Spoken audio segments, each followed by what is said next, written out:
Tomorrow, the Senate is expected to quit President Trump in his impeachment trial. It comes after the Democratic House managers and president's legal team gave their closing remarks on Monday. Afterwards, senators spoke on the chamber floor to explain why they're voting to remove the president or keep him in office. Many derided what they say is the highly partisan nature of this impeachment process. Now all eyes are on what the party composition of that vote may be. 3 Democrats reportedly weighing to break from their party and acquit the president. All 3 come from states where President Trump won in 2016. On the other side of the aisle, the votes for 2 Republican senators are still unclear. Hey, everyone, welcome. Sarah is here.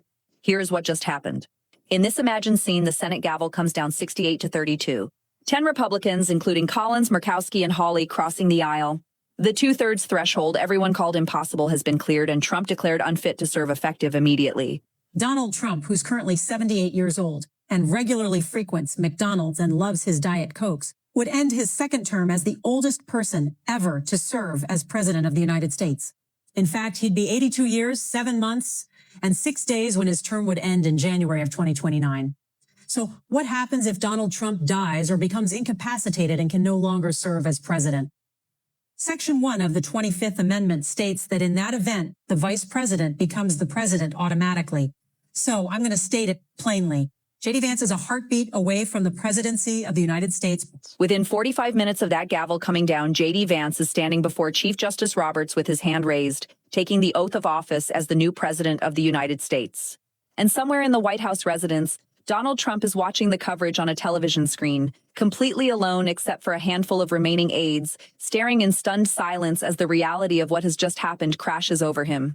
His presidency is gone. Just gone.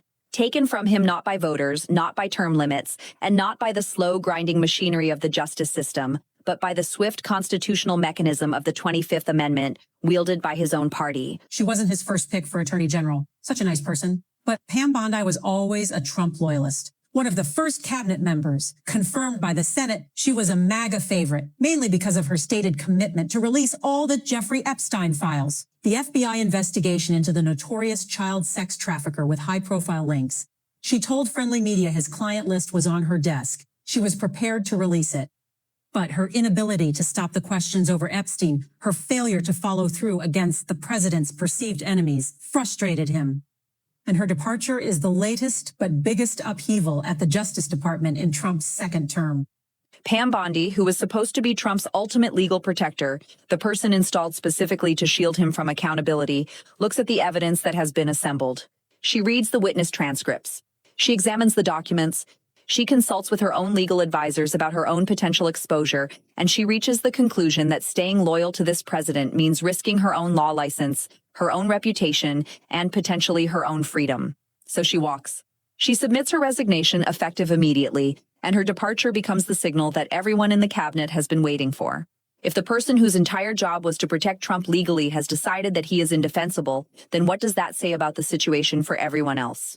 An administration official says the 2 asylum seekers, a mother and her daughter, are now back in Texas this morning after a federal judge ordered their plane that was taking them back to El Salvador to be turned right around to bring them back to the United States. The government had apparently deported them while they were in the middle of their fight, their legal proceeding, trying to be granted asylum in this country. The judge, E.M.T.T. Sullivan, erupted when he heard that they had been deported in the middle of this, and he even threatened to hold the U.S. Attorney General Jeff Sessions in contempt.